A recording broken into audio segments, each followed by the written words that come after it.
Hello friends.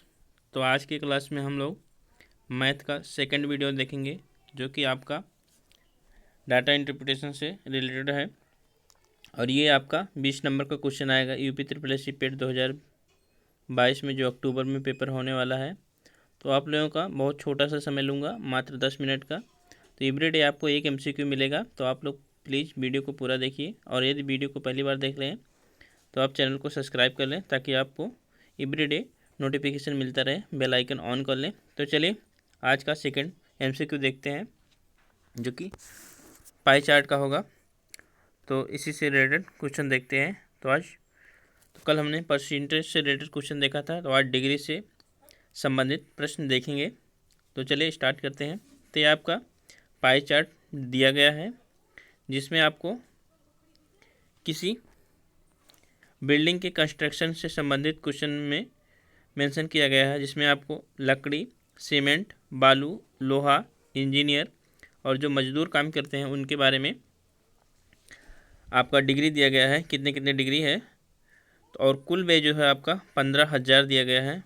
तो सबसे पहले मैं बता दूं, यदि आपको डिग्री को परसेंटेज में चेंज करना है तो क्या करेंगे।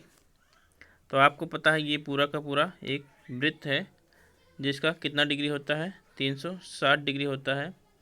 और इसी को जब हम परसेंटेज में देखते हैं तो यही पूरा का पूरा वृत्त कितने का होता है, तो 100% के होता है। तो आपको ये पता होगा। तो आप लिख सकते हैं कि 100% इक्वल टू 360 डिग्री के, ये आप लिख सकते हैं 100% इक्वल टू 360 डिग्री के। तो 1% इक्वल टू कितना हो जाएगा, 360 डिवाइड बाई 100। तो आपको जितना ही परसेंट निकालना है, मान लो पूछा जाए कि 3% 30% का डिग्री कितना है, केंद्रीय कोण कितना है। मान लो ये पूछा जाए कि 30% का केंद्रीय कोण याद कीजिए। मान लो यहाँ पे कोण ना देके परसेंटेज दिया होता, लकड़ी का 30% है, ठीक। तो आपको ज्ञात करना होता कि 30% का आप केंद्रीय कोण ज्ञात करिए। तो 30% का केंद्रीय कोण क्या होगा। तो हमने देखा 1% का कितना था, 360/100 था। तो 30 का कितना हो जाएगा, तो मल्टीपल बाई 30 कर दीजिए आप लोग। तो जितना आएगा वो उसका परसेंटेज होगा, वो उसका केंद्रीय कोण होगा। तो आप आराम से ज्ञात कर सकते हैं। बस आपको एक कॉन्सेप्ट पता होना चाहिए कि 100% इक्वल टू होता है 360 डिग्री के, ठीक। यदि ये कॉन्सेप्ट आपको पता है तो आप डिग्री को परसेंट में, परसेंट को डिग्री में चेंज कर सकते हैं। अब चलिए क्वेश्चन देखते हैं। तो आप लोग पहले इस क्वेश्चन का स्क्रीनशॉट ले लीजिए, क्योंकि इसमें आपको पूरे पाई चार्ट के पूरे वृत्त का कितने कितने डिग्री का क्या क्या एस्टीमेट है, सीमेंट का कितना है, बालू का कितना है, लोहे का कितना है, सब दिया गया है। और कुल व्यय आपका 15,000 दिया गया है। तो इसी के आधार पे हम लोग क्वेश्चन करेंगे। तो चलिए देखते हैं, आप लोग स्क्रीनशॉट ले लीजिए। आइए पहला क्वेश्चन देखते हैं। तो पहला क्वेश्चन जो पूछा गया है वो पूछा गया है क्या, कि लकड़ी पर कुल कितना खर्च या व्यय आया है। तो लकड़ी का आपको केंद्रीय कोण, आपका कोण दिया गया है लकड़ी का कितना है, 90 डिग्री है। तो हमने भी बताया कि टोटल जो वृत्त है, जो पाई चार्ट है टोटल, वो कितने का होता है, तो 360 डिग्री का। और कुल व्यय आपका कितना है, 15,000 है। तो कुल व्यय आपका 15,000 है। तो सिर्फ लकड़ी का व्यय कितना है उसके बारे में पूछा गया है। तो जैसे हमने कल परसेंटेज में देखा था कि सिर्फ 8% अंग्रेजी पढ़ाने वाले शिक्षकों की संख्या कितनी है, तो सेम उसी के आधार पर ये क्वेश्चन भी है। बस इसमें आपको डिग्री दिया गया है, परसेंटेज नहीं दिया गया है, तो आप परसेंटेज में भी कन्वर्ट करके लगा सकते हैं। तो वही पूछा गया है कि लकड़ी पर कुल व्यय या खर्च कितना है।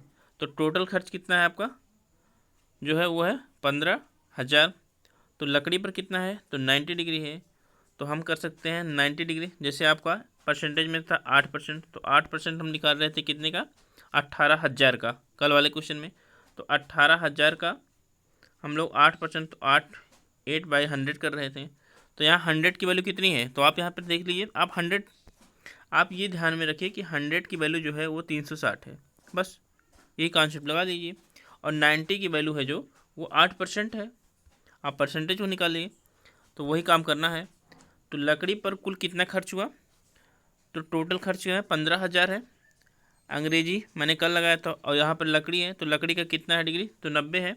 और 100 वैल्यू है कितना, 360 है, तो 90/360। तो इसको हम सॉल्व करेंगे, तो सॉल्व करेंगे तो पूरा का पूरा काटने के बाद आपका आएगा 3750। 3750 रुपये का व्यय आया कितने, लकड़ी पे। तो आशा करते हैं आपको समझ में आ गया होगा कॉन्सेप्ट। सेम वही कॉन्सेप्ट है, परसेंटेज है, तो परसेंटेज से आप डिग्री में कन्वर्ट करिए, डिग्री से परसेंटेज में, एक कॉन्सेप्ट क्लियर है, आपको आराम से क्वेश्चन लग जाएंगे। नेक्स्ट क्वेश्चन क्या पूछा गया है कि मजदूर पर आया खर्च, तो मजदूर पर आया खर्च सीमेंट पर आए खर्च का कितना % है। तो किससे कंपेयर किया जा रहा है, तो सीमेंट पर आए खर्च का कितना % पूछा गया है।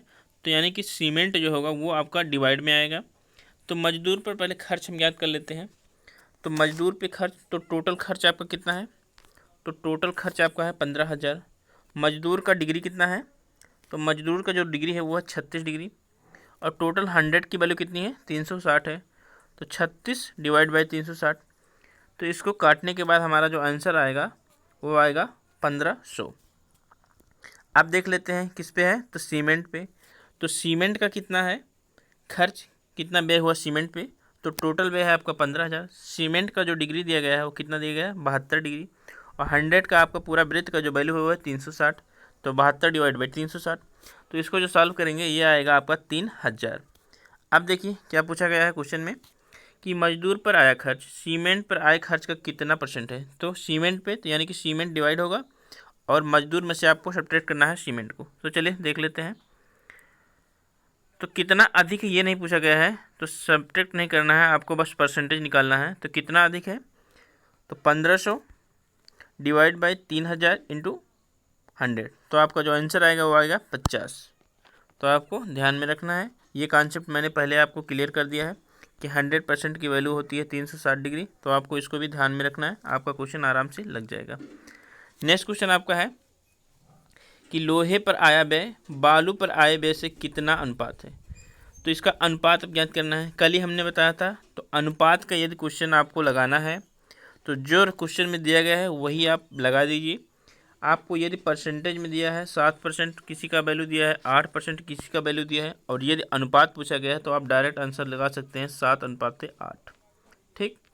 ठीक उसी तरह यदि आपका डिग्री में दिया है, किसी का मान लो लोहे का जो डिग्री दिया है वो 90 डिग्री दिया है, इसके बाद परसेंटेज रेशियो और दिया है मान लो बालू का 45, तो आप डायरेक्ट 90 रेशियो 45 लगा सकते हैं, और इसको कट करके आप लगा सकते हैं 2:1। तो आप डायरेक्ट आंसर लगा सकते हैं। आपको यहाँ पे 15,000 से मल्टीप्लाई करने की ज़रूरत नहीं है, अलग अलग ज्ञात करने की नहीं ज़रूरत है, क्योंकि वो दोनों आपस में कट जाएंगे। तो चलिए उसी के आधार पर क्वेश्चन देखते हैं। तो क्वेश्चन कह रहा है कि लोहे पर आया व्यय बालू पर आए व्यय से अनुपात कितना है। तो लोहे का जो आपका डिग्री है वो कितना है, 54 डिग्री, और बालू का भी डिग्री आपका 54 डिग्री। आप चार्ट में देख सकते हैं यहाँ पे लोहे का कितना है, तो लोहे का 54 है और बालू का भी 54 है। तो उसी के आधार पे हम लोग इसको ज्ञात करेंगे। तो आप चाहे सॉल्व करिए, तो 15,000 का 54/360, फिर 15,000 का 54/360, तो दोनों से सॉल्व करेंगे तो अनुपात जो आएगा वो आएगा 1:1। ठीक, चलिए नेक्स्ट क्वेश्चन देख लेते हैं। क्वेश्चन नंबर 4 क्या कह रहा है कि इंजीनियर पर किया गया व्यय मजदूरी पर किया गया व्यय से कितना अधिक है।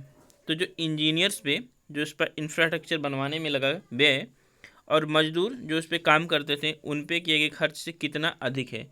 तो कितना अधिक है, तो इंजीनियर पे व्यय जितना आएगा और मजदूर पे जितना व्यय आएगा दोनों को सब्ट्रैक्ट कर देंगे तो आपका आंसर आ जाएगा। तो चलिए देख लेते हैं। तो टोटल व्यय जो आपका है वो है 15,000। तो आपको पता है कि 100 की वैल्यू होती है 360 की, तो हमारा 54 याद करना है किसका, इंजीनियर का। तो 54 डिग्री की वैल्यू आ जाएगी आपकी 15,000, 54 डिवाइड बाई 100 का वैल्यू है 360। तो इसको जो सॉल्व करेंगे तो जो आएगा आपका वो आएगा आपका 2250। तो इंजीनियर पे जो व्यय आया टोटल वो आया 2250 रुपये। अब उसी तरह हम किसका, तो मजदूर पे जो व्यय आएगा, क्योंकि मजदूर का जो केंद्रीय कोण दिया गया है वो कितना दिया गया है, 36 डिग्री। तो जो मजदूर पे व्यय आएगा उसको ज्ञात कर लेते हैं। तो टोटल व्यय 15,000 है, केंद्रीय कोण 36 है, तो 36 डिवाइड बाई 360 जब सॉल्व करेंगे तो जो व्यय आया वो आया 1500। अब क्वेश्चन में क्या पूछा गया है, क्वेश्चन में पूछा गया है कि इंजीनियर पर किए गए व्यय मजदूर पर किए गए व्यय से कितना अधिक है। तो कितना अधिक है, तो 2250 माइनस 1500, तो कितना अधिक है, 750। तो यही आपका आंसर होगा। आशा करते हैं आपको ये वीडियो अच्छा लगा होगा, आपको कॉन्सेप्ट भी क्लियर हो गया होगा। तो आपको रेशियो और परसेंटेज आना चाहिए, और किसको किस में कन्वर्ट करना है इसको आना चाहिए। आप लोगों को आराम से क्वेश्चन लग जाएगा। तो आशा करते हैं आपको क्वेश्चन समझ में आ गया होगा। मिलते हैं कल नेक्स्ट MCQ के साथ। थैंक यू, धन्यवाद।